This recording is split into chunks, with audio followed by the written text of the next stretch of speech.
Capítulo titulado El tiempo de reunión. El 23 de septiembre, el Señor me mostró que había extendido la mano por segunda vez para recobrar el residuo de su pueblo, y que mientras se reúne la mies, había que duplicar los esfuerzos. En la dispersión, Israel fue herido y desgarrado, pero ahora, en el tiempo de reunión, Dios sanará y vendará a su pueblo. En la dispersión, los esfuerzos hechos por difundir la verdad tuvieron poco efecto, lograron poco resultado o ninguno. Pero en la reunión, cuando Dios extienda su mano para juntar a su pueblo, los esfuerzos hechos por difundir la verdad tendrán el efecto asignado. Todos deben estar unidos y manifestar celo en la obra. Vi que es erróneo de parte de cualquiera referirse a la dispersión para encontrar ejemplos que nos gobiernen ahora en el tiempo de reunión, porque si Dios no hiciese más para nosotros ahora de lo que hizo entonces, Israel no sería reunido jamás. He visto que el diagrama de 1843 fue dirigido por la mano del Señor y que no debe ser alterado, que las cifras eran como Él las quería, que su mano cubrió y ocultó una equivocación en algunas de las cifras para que nadie pudiese verla hasta que la mano de Dios se apartase. Entonces vi, en relación con el continuo, que la palabra sacrificio había sido provista por la sabiduría humana y no pertenece al texto, y que el Señor dio el sentido correcto a los que proclamaron que había llegado la hora del juicio. Mientras existió la unión, antes de 1844, casi todos aceptaban la opinión correcta acerca del continuo, pero en la confusión reinante desde 1844 se han aceptado otras opiniones, y como consecuencia han entrado tinieblas y confusión.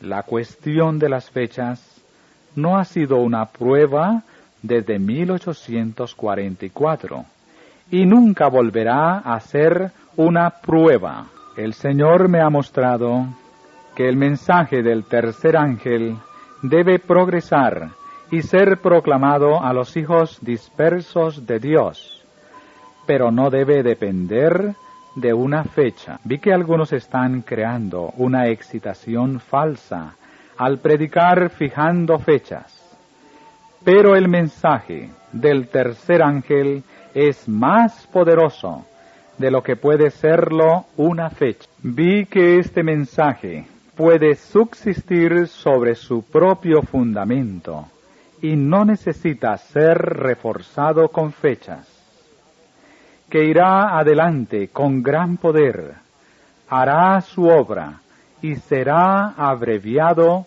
en justicia. Luego me fueron señalados algunos que están en gran error al creer que tienen el deber de ir a la vieja Jerusalén, y piensan que tienen una obra que hacer allí antes que venga el Señor.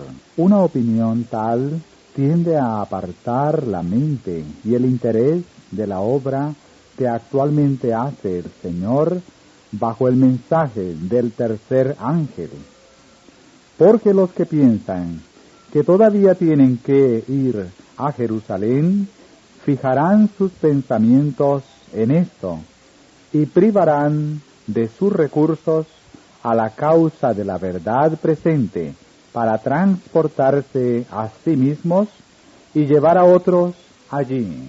Vi que una misión tal no produciría ningún beneficio real, que se necesitaría mucho tiempo para conseguir que unos pocos judíos crean en el primer advenimiento de Cristo, y mucho más para que crean en el segundo advenimiento.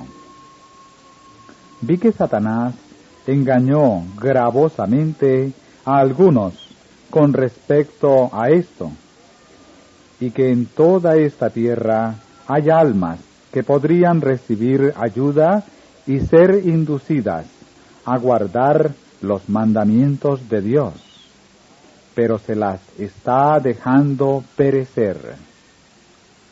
También vi que la vieja Jerusalén nunca será edificada, y que Satanás estaba haciendo cuanto podía para extraviar en estas cosas a los hijos del Señor ahora, en el tiempo de reunión, a fin de impedirles que dediquen todo su interés a la obra actual de Dios e inducirlos a descuidar la preparación necesaria para el día del Señor. Amado lector, un sentido de mi deber hacia mis hermanos y hermanas, y un deseo de que la sangre de las almas no manche mis vestiduras, me han impulsado a escribir esta obrita.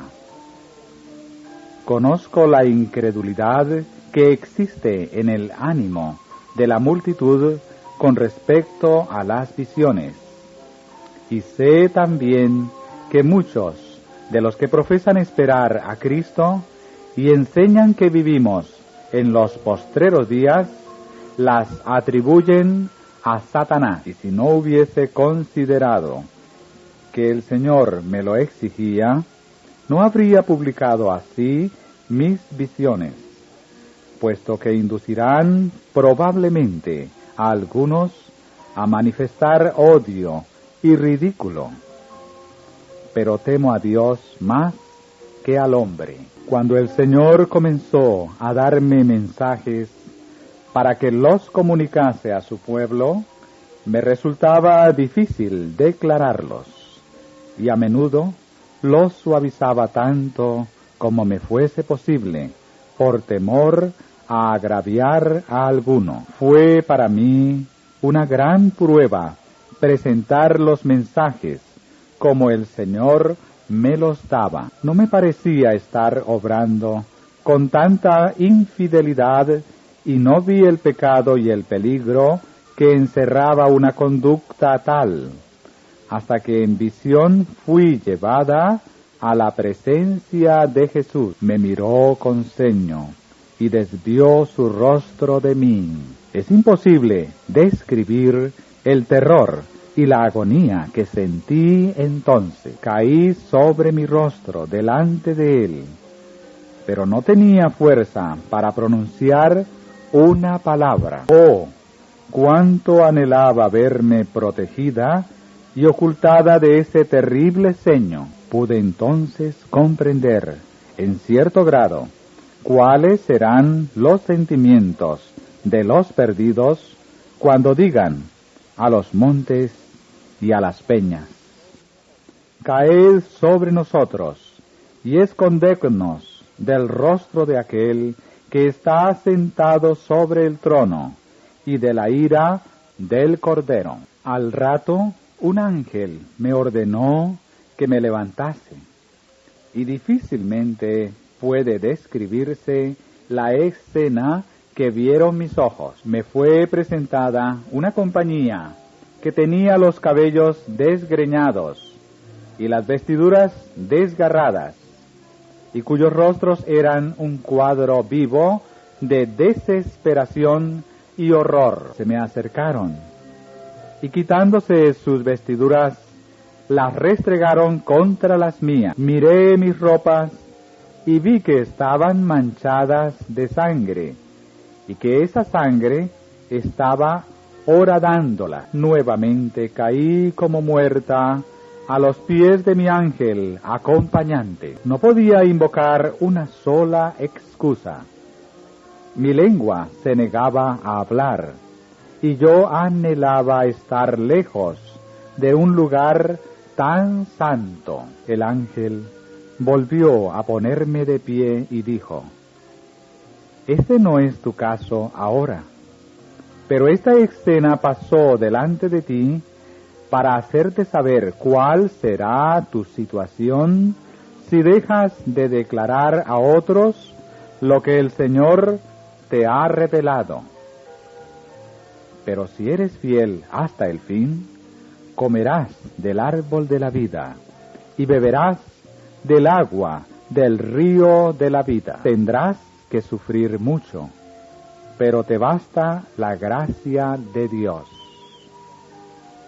Estuve entonces dispuesta a hacer todo lo que el Señor requiriese de mí, a fin de tener su aprobación y no sentir el peso de su terrible seño. Se me ha acusado con frecuencia y falsamente de enseñar opiniones peculiares propias del espiritismo.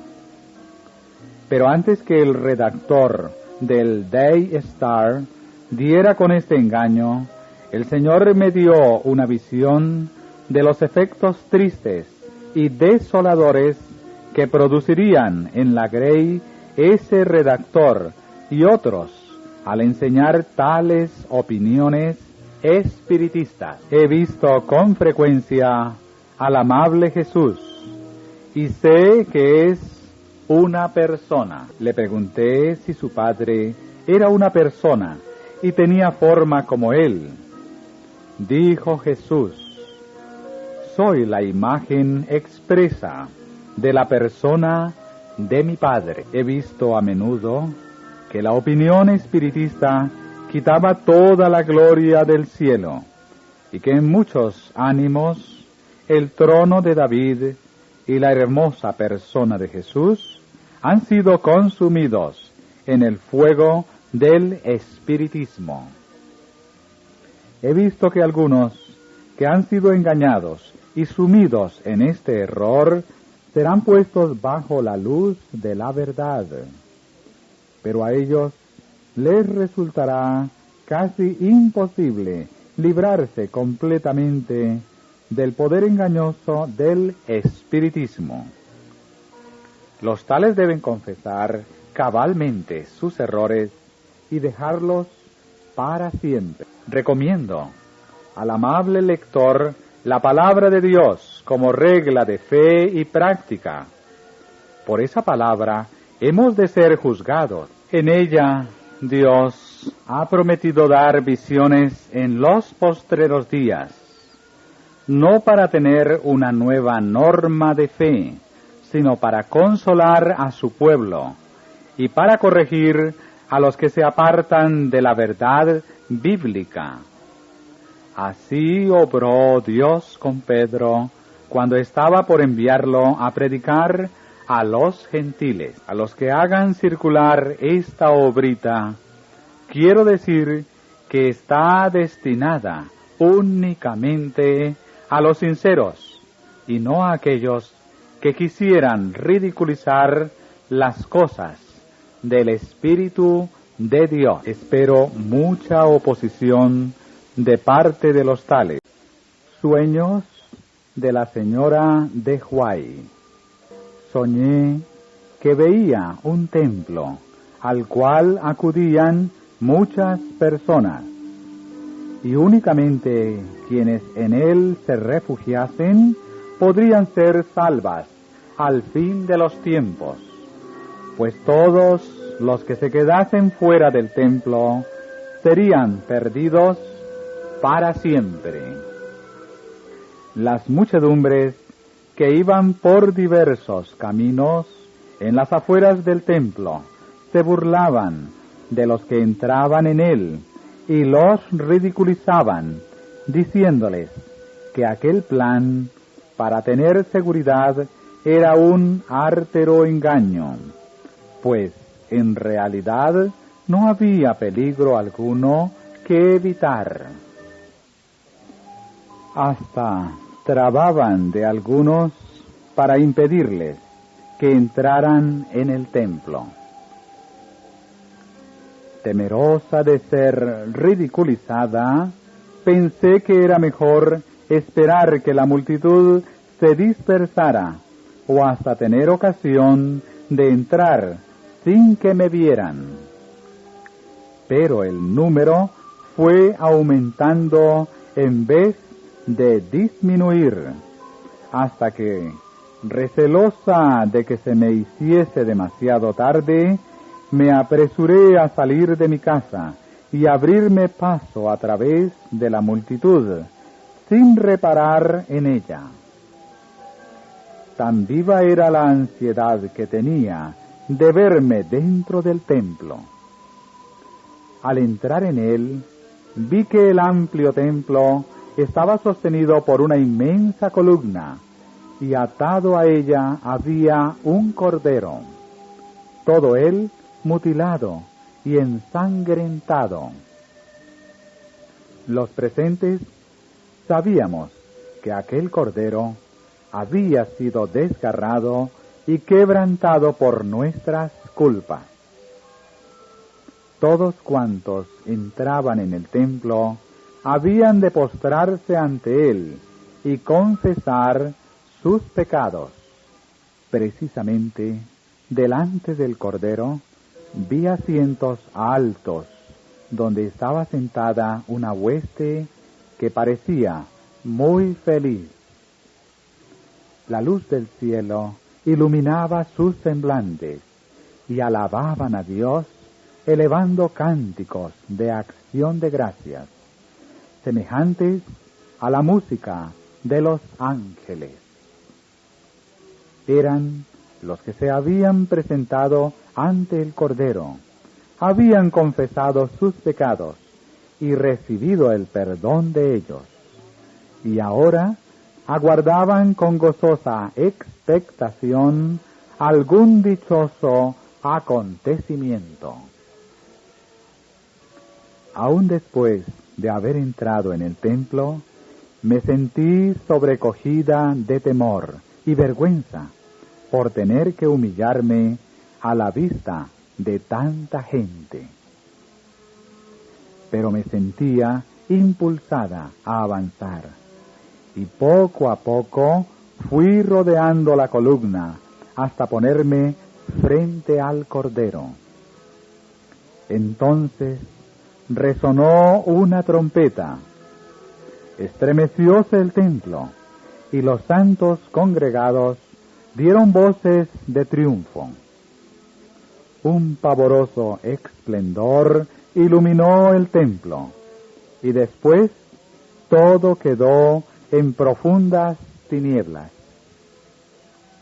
La hueste feliz había desaparecido por completo con el fulgor, y me quedé sola en el horrible silencio de la noche. Desperté angustiada, y a duras penas pude convencerme de que había soñado. Me parecía que mi condenación estaba fijada, y que el Espíritu del Señor me había abandonado para siempre. Mi abatimiento se intensificó, si ello era posible. Poco después tuve otro sueño. Me veía sentada con profunda desesperación, con el rostro oculto entre las manos. Reflexionaba así: si Jesús estuviese en la tierra, iría a postrarme a sus pies y le manifestaría cuánto sufro. No me rechazaría, tendría misericordia de mí, y por siempre le amaría y serviría. En aquel momento se abrió la puerta y entró un personaje de aspecto y porte hermosos. Miróme compasivamente y dijo: ¿deseas ver a Jesús? Está aquí y puedes verle si quieres. Toma cuanto tengas y sígueme. Oí esas palabras con gozo indecible y alegremente recogí cuanto poseía, todas las cositas que apreciaba, y seguí a mi guía. Me condujo a una escalera escarpada y de apariencia frágil. Cuando empecé a subir los peldaños, me advirtió el guía que mantuviera la vista en alto, no fuese que me diesen vértigos y cayese. Muchos otros que trepaban por la escalinata caían antes de llegar a la cima. Finalmente llegamos al último peldaño y nos detuvimos ante una puerta. Allí el guía me indicó que dejase cuanto había traído conmigo. Lo depuse todo alegremente. Entonces el guía abrió la puerta y me mandó entrar. En un momento estuve delante de Jesús. No había error, pues aquella hermosa figura, aquella expresión de benevolencia y majestad no podían ser de otro. Cuando su mirada se posó sobre mí, supe enseguida que comprendía todas las vicisitudes de mi vida y todos mis íntimos pensamientos y emociones.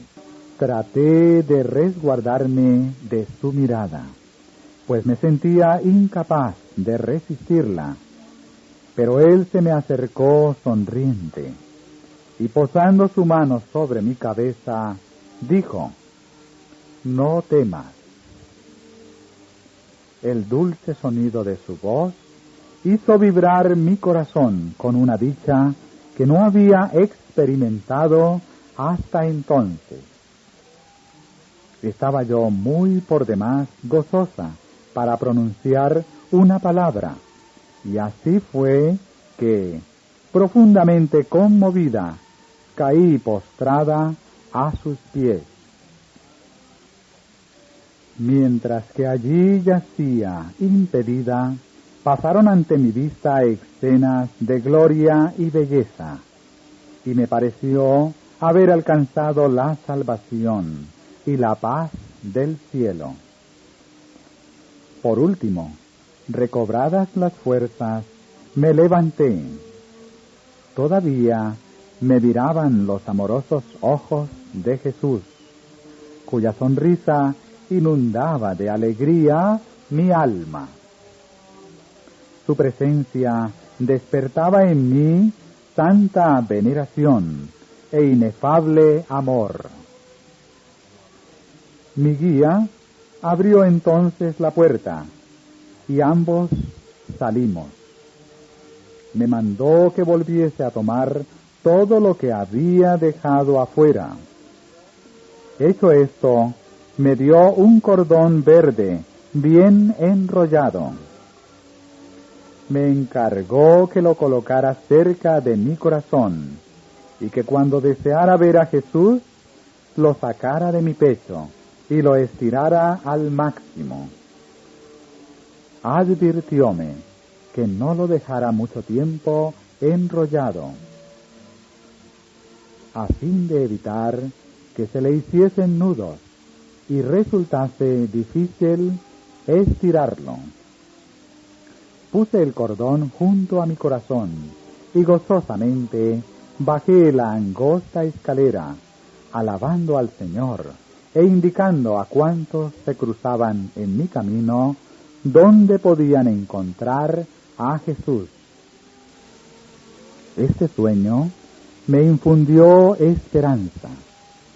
El cordón verde era para mí el símbolo de la fe, y en mi alma alboreó la hermosa sencillez de la confianza en Dios.